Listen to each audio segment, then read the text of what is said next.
Menyiapkan amalan utama yang menjaga keluarga supaya tangguh menghadapi masa-masa yang penuh dengan ujian dan fitnah. Yes. Sudah? Yuk kita bacakan. Saya mohon izin agak lebih tenang dan agak lambat untuk menyampaikannya sehingga mudah untuk dipahami. A'udzubillahi minasyaitonirrajim. Bismillahirrahmanirrahim. وَلْيَخْشَ الَّذِينَ لَوْ تَرَكُوا مِنْ خَلْفِهِمْ ذُرِّيَّةً ضِعَافًا خَافُوا عَلَيْهِمْ فَلْيَتَّقُوا اللَّهَ وَلْيَقُولُوا قَوْلًا سَدِيدًا. Ada ayatnya? Baik. Ini jawaban langsung dari Allah ya.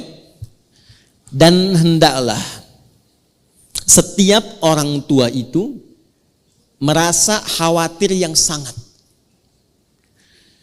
Kekhawatiran dalam Al-Quran itu dibagi dengan dua kata. Ada khauf. Yang kedua ada khasyah. Baik. Anak biasa pulang jam 12. Jam 12:04 dia belum pulang. Ibu gelisah tidak? Khawatir tidak? Itu khauf namanya. Biasanya ibu tanggal 27 bulanan lancar dari suami itu. Tanggal 30 belum ada penampakan. Khawatir tidak? Nah, itu khauf namanya. Ya, itu ada di Quran surah kedua Al-Baqarah di ayat 155. Walanabluwannakum bisyai'im minal khauf wal ju' wa naqsim minal amwal wal anfus wath thamarat. Ketika sedang ngaji begini, tiba-tiba kita mendengar suara di balik ini. Suara harimau sedang mengaum misalnya. Takut tidak? Takut yang ini sama enggak dengan takut yang dua tadi? Lebih takut atau kurang takut? Lebih takut. Keadaan kita merasa lebih takut dan merasa terancam dengan itu disebut khasyah namanya. Khasyah.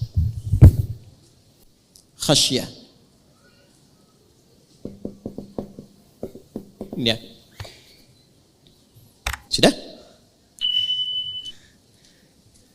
Saya kembalikan.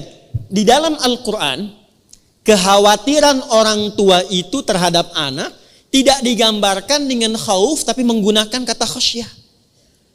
Seakan-akan gini ayatnya. Hendaklah para ayah dan ibu itu, ayah bunda itu, memiliki kekhawatiran yang sangat. Seperti Anda berada di kandang singa, kandang harimau, terancam dengan sesuatu. Ya, kapan? Lau taraku min khalfihim dzurriyyatan dhi'afa. Kalau Anda melihat anak-anak itu tidak disiapkan sehingga mereka lemah di masa depan. Jadi yang dikhawatirkan itu bukan hartanya, Bu. Ibu nggak usah khawatir kalau harta yang sekarang hanya untuk cukup makan di hari ini, karena besok ibu belum tentu hidup. Ini manusia pada aneh sekarang nih. Ya, kata Nabi itu orang yang punya jatah makan untuk hari ini itu orang kaya. Kan besok belum tentu hidup. Besok itu direncanakan, yang sekarang dijalani. Kenapa Anda khawatir pada yang belum akan dilakukan, tapi yang sedang dikerjakan itu tidak dikhawatirkan? Maka yang terjadi saat ini, perhatikan kalimatnya, perhatikan ayatnya. Jangan pernah kita mengkhawatirkan dalam kehidupan rumah tangga melebihi kekhawatiran terhadap kondisi anak yang lemah. Tuh. Ini saya mohon maaf ya, sekaligus ini pesan saya bagi para ayah, termasuk saya pribadi. Ibu, suami, para ayah itu tugasnya mencari apa? Nafkah. Nafkah itu untuk kemana? Oke, ulang. Para ayah tugasnya mencari apa? Nafkah itu kalau sudah dapat, dibawa kemana? Baik. Sekarang saya tanya balik yang kedua. Di rumah itu anak berharga tidak? Baik. Harta berharga tidak? Berharga mana anak dengan harta? Baik. Tapi kenyataan sekarang kan tidak begitu. Saya ulangi ya. Berharga mana anak dengan harta? Tapi kenyataan sekarang tidak begitu. Coba lihat. Ayah yang bekerja sempat gak kemudian memberikan pendampingan pada anak? Berapa kali telepon anaknya? Berapa kali komunikasi dengan anaknya? Ibu lebih sering interaksi dengan anak atau dengan handphone? Tuh. Ya. Nah, itu sekarang dibalik, ayatnya berlaku. Hendaklah para ibu itu merasa khawatir yang sangat pada anaknya, bukan handphonenya. Nih Bu, saya tanya, kalau ada anak ibu bawa handphone ibu yang iPhone 15 itu, terus dibanting oleh ibu di hadapan ibu, dibanting oleh anak ibu di hadapan ibu, ya. Ibu sedang ini main media sosial, anaknya manggil, ibu nggak nengok, dibawa handphonenya oleh anaknya, dibanting di hadapan ibu. Saya tanya, ibu marahin anaknya atau marahin handphonenya?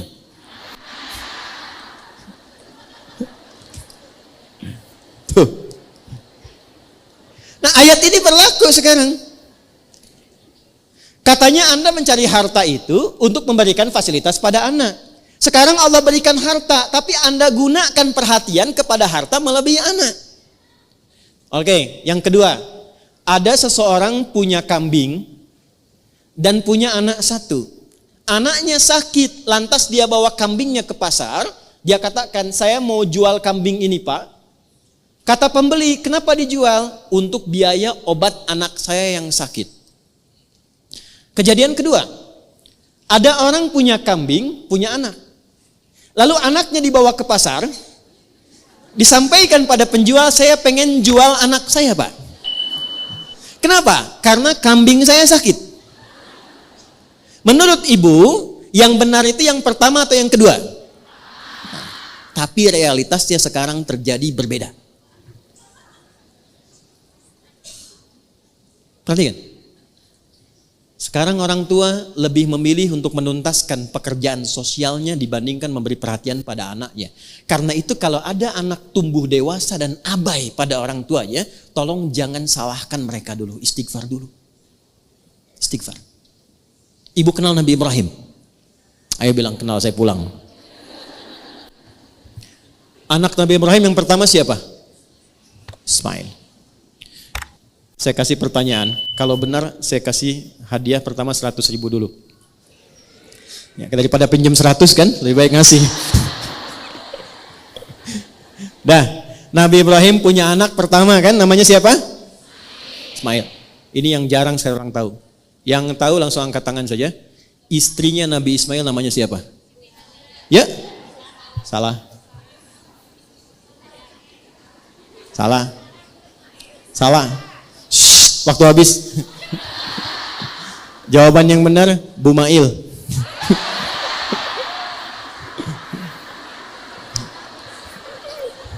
Ibu hampir Bu ya, Ibu hampir. Saya punya istri, namanya siapa? Bu Adi. Pak Eko punya istri namanya? Nabi Ismail punya istri namanya? Nah itu gampangnya begitulah. Dah, sudah. Ini Ismail.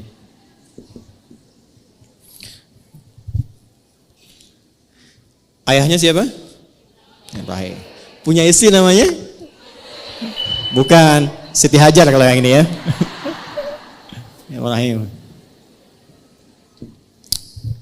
Dah, sini. Ibrahim tinggal di mana alaihissalam? Di mana? Tepatnya di mana? Ibrahim tinggal di Kanaan di Palestina. Ismail di mana? Di Mekah. Perhatikan baik-baik ini yang mau saya sampaikan. Nanti kisah ini direkam sempurna dalam Al-Quran, bahkan disurah dengan namanya surah Ibrahim. Perhatikan baik-baik. Sekalipun ayah itu berada di tempat yang jauh, ayah di Palestina, anak di Mekah, tapi tidak menghilangkan kesempatan ayah untuk memberikan perhatian kepada anak.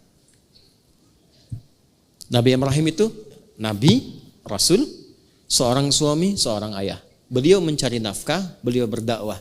Tapi setiap pertumbuhan Ismail itu selalu memastikan dan datang melihat. Ismail tumbuh bagaimana? Ismail temannya siapa? Sampai mau nikah pun itu tahu dan memberikan arahan. Ini istri yang bagus begini, yang soleha begini.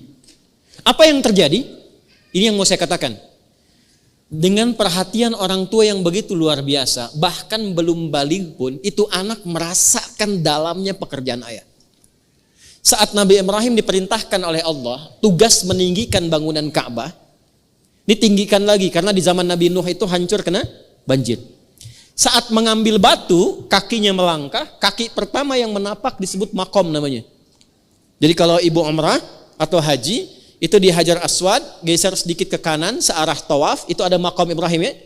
Nah, itulah tapak kaki Nabi Ibrahim pertama saat akan meninggikan bangunan Ka'bah.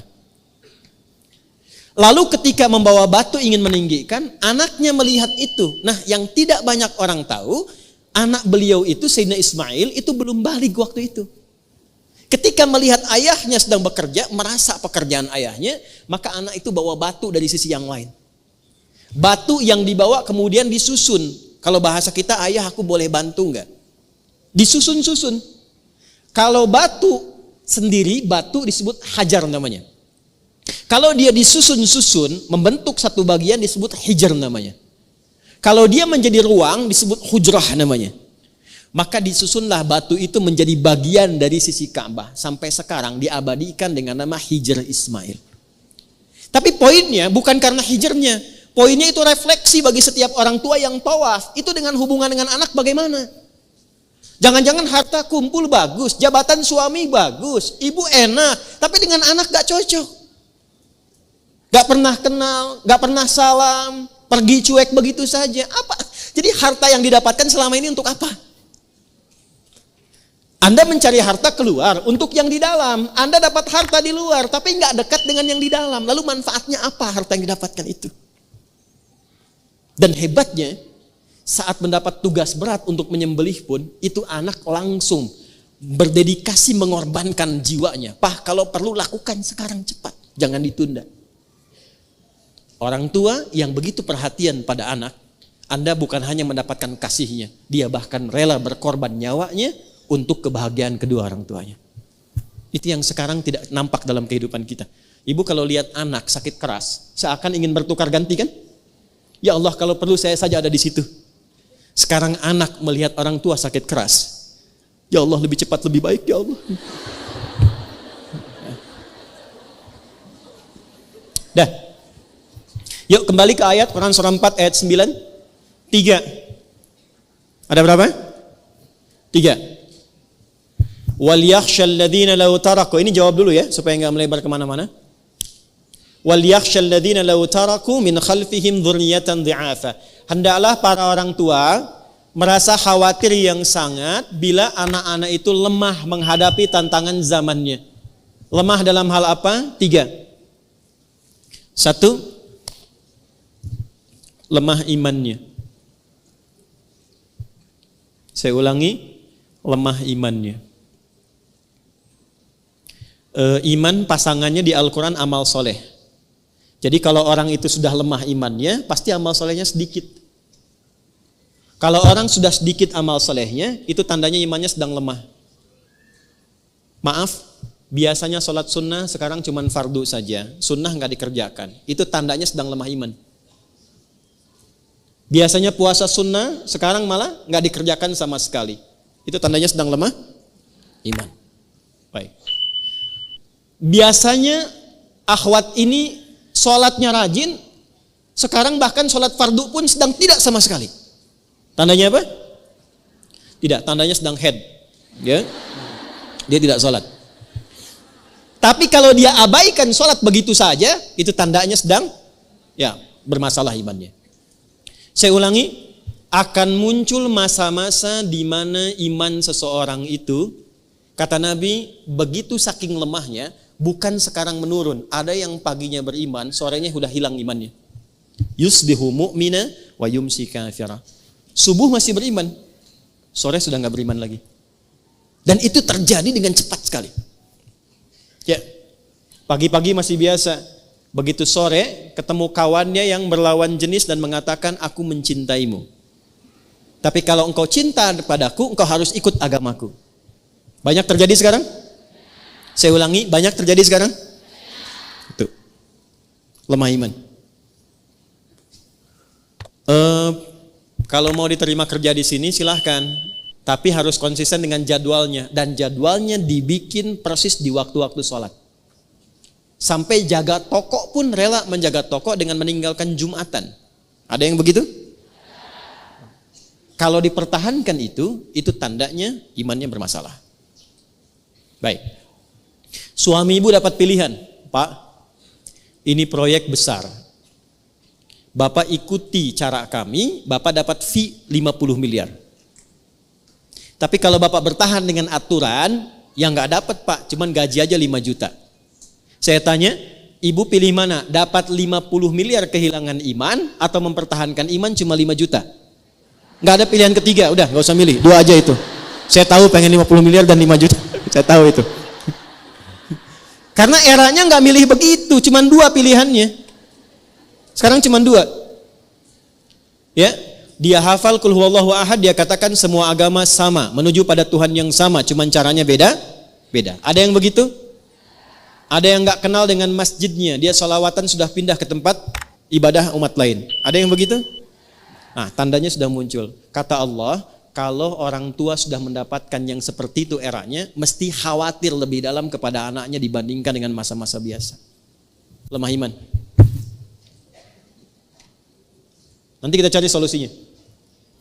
Orang tuanya jangan ikutan. Sudah eranya begitu, yang dikuatkan bukan imannya, diberikan fasilitas dunia lagi, handphone ganti lagi, kan? Ya, mobil ganti lagi, motor ganti lagi, tapi nggak dilihat gimana sholatnya, gimana baca Qurannya. Ya, ibu kalau ada kebakaran sedang melanda dan kita berlindung supaya tidak terjadi demikian, ini contoh saja, ada kebakaran terjadi, anak ibu tertidur di kasur, ibu apakan? Bangunkan, dan dia mengatakan, "Mama, nanti aja nggak enak." Ibu paksa dia keluar atau tidak? Kenapa? Takut terbakar. Panas gak apinya? Nah, saya mau kasih tahu dari sekarang, neraka itu lebih panas. Dan saat sudah tiba waktunya, udah nggak ada kesempatan lagi. Ibu nggak bisa berkata begini, "Ayo cepat di depan neraka." Nggak bisa. Kalau waktunya sudah tiba, udah selesai. Tidak akan bisa menggantikan setiap posisi. 2, lemah ilmu.